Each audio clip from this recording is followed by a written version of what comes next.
Saya mau ke Pak Ugro dulu. Pak Ugro, kalau melihat ini kan nampaknya juga cukup serius begitu ya penanganan, selain juga ada arahan dari Presiden Joko Widodo. Melihat Polda Jawa Barat sudah kabarnya memanggil dari ayahanda Eki, ya ini pelapor di tahun 2016, kemudian juga sudah ada hotline tim khusus yang diturunkan untuk kasus ini. Seperti apa sih biasanya penanganan yang lebih serius melihat kasus ini sudah cukup lama, 8 tahun begitu Pak? Iya, jadi sejak awal saya katakan ini Eki dan Vina ini sudah menjadi aset dunia dalam penegakan hukum. Jadi bukan aset masyarakat Cirebon atau polisi atau jaksa atau pengadilan, bukan. Jadi seharusnya dibentuk tim gabungan pencari fakta. Jadi ini tim gabungan pencari fakta ini mempunyai pekerjaan cukup berat karena dia benar-benar harus bisa menemukan bukti baru bahwa perkara ini sebenarnya seperti apa. Jadi untuk mematahkan kalau memang dianggap perkara yang kemarin itu dianggap direkayasa. Kalau tidak ditemukan bukti baru memang sulit untuk mengatakan bahwa ini kasus ini rekayasa gitu.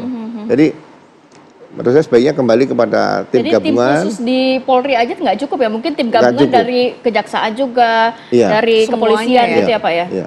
Ini sudah masalah dunia, jadi mungkin dari juru bicara dari Kementerian Luar Negeri juga ikut nih untuk menjawab kepada publik di luar. Pak Ugro, tapi kalau misalnya kita kan kemarin juga sama-sama melihat bahwa Propam juga melakukan pemeriksaan terhadap ayahanda dari Eki gitu ya. Nah ini artinya apakah pada saat itu yang menangani kasus ini juga ada kelalaian atau ada kesalahan prosedural, itu bisa dicek lebih lanjut kalau artinya kalau sudah masuk ke ranah Propam gitu? Iya.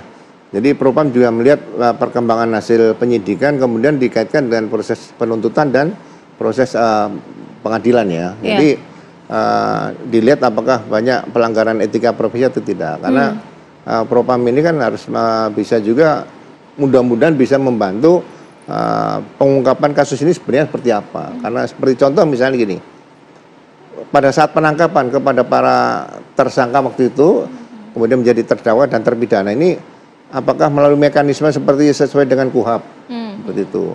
Kemudian alat bukti apa saja, itu Propam berhak mengecek. Kemudian alternatif tadi kan ada alternatif mungkin pembunuhan karena balas dendam karena cinta terhadap Vina, atau pembunuhan sasarannya Eki, atau ada masalah lain misalnya geng motor murni atau masalah narkoba dan sebagainya.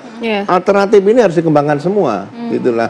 Propam bisa masuk di situ kalau misalnya ada indikasi berkaitan dengan pelanggaran etika profesi atau pelanggaran hukum yang dilakukan oleh anggota Polri yang terlibat dalam penyidikan ini. Gitu. Kalau melihat untuk Propam yang meminta keterangan dari ayah Eki, Ibtu Rudiana, yang dimana juga di tahun 2016 sebagai pelapor, Pak, ini mungkin bobotnya seperti apa sih kalau untuk pemanggilan ayah Eki ini? Ya, biasanya sebaiknya Propam tidak memanggil, tapi tim dari Propam datang ke Cirebon, mungkin bisa juga mendengar keterangan dari masyarakat, didapatkan dari situ.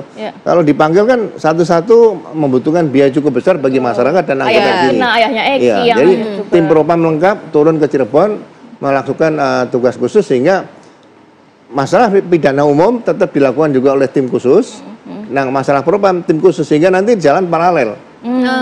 Mudah-mudahan di atas dua ini ada satu yang tim lah yang bisa dikhususkan untuk mengakomodir hasil Propam dengan hasil penyidikan tidak pidana umumnya ini.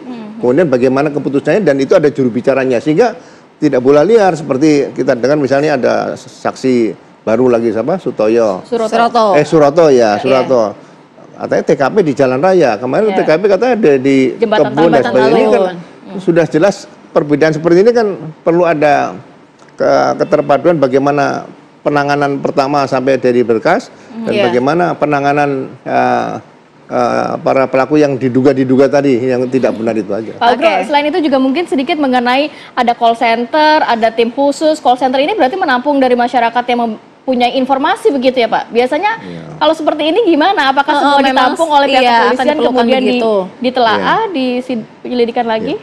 Menurut saya juga tidak mudah ya call center itu karena dulu Polri waktu saya kabarkan membuat kontak center 110 itu membutuhkan operator minimal 50 sampai 100. Banyak ya? Ya kalau semuanya masuk, siapa yang terima? Kalau hanya satu kan nunggu. Ya kan? Nah, ini sebaiknya tim penyelidik saya katakan yang benar-benar qualified ya, Tapi penampilannya tidak rambutnya gondrong dikit-dikit, tidak. Penampilan yang ya polisi yang ganteng-ganteng masih banyak nih, yang di reserse ya. Cara yang soft gitu ya. Diturunkan melakukan penyelidikan, tapi tidak mengundang masyarakat untuk klarifikasi di kantor polisi, bukan. Datang ke masyarakat, wawancara saja, ditulis tangan.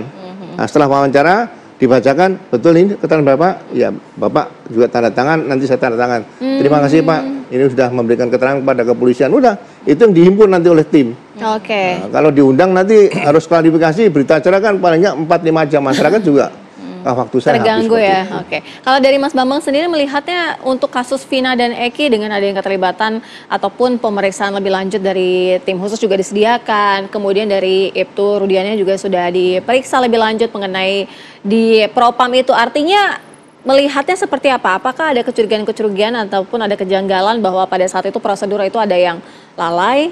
Yang pasti kejanggalan-kejanggalan itu sudah dirasakan masyarakat, dan sekarang menjadi kehebohan ini karena masyarakat berpikir bahwa itu janggal gitu. Makanya seperti kemarin saya sampaikan, audit investigasi itu penting gitu, dan itu sudah dilakukan, ada progres yang dilakukan oleh Propam gitu, dan konon Irwasum juga menerjunkan timnya untuk melakukan pemeriksaan di sana terkait dengan penyelidikan 8 tahun yang lalu. Ini tentu sangat berbeda sekali dengan kasus hukumnya seperti yang disampaikan Pak Ugro tadi, terkait dengan penyelidikan, audit investigasi ini terkait dengan penyelidikan, proses penyelidikan sendiri, tapi terkait dengan kasusnya tentunya harus dipisahkan gitu loh, karena kasusnya sudah inkrah di pengadilan. Kan. Mungkin kalau ada bukti-bukti baru, tentu ada proses lebih lanjut, ada PK dan yang lain-lain seperti itu. Itu yang harapannya sih semua bisa clear dan tidak membuat bola liar semakin liar gitu loh. Tadi juga kita melihat bahwa Polda Jawa Barat membuat hotline center ya. Itu tentu seperti yang disampaikan Pak Ugro tadi ya, apakah efektif gitu loh. Karena menurut saya tentu itu akan menguras energi. Lebih baik sekarang ini sudah medianya medsos sudah informasinya sudah banyak banget ya. Sudah sangat banyak gitu loh. Tinggal bagaimana ada analis dari informasi itu yang bisa merangkum dan kemudian melakukan penelusuran lebih dalam gitu loh.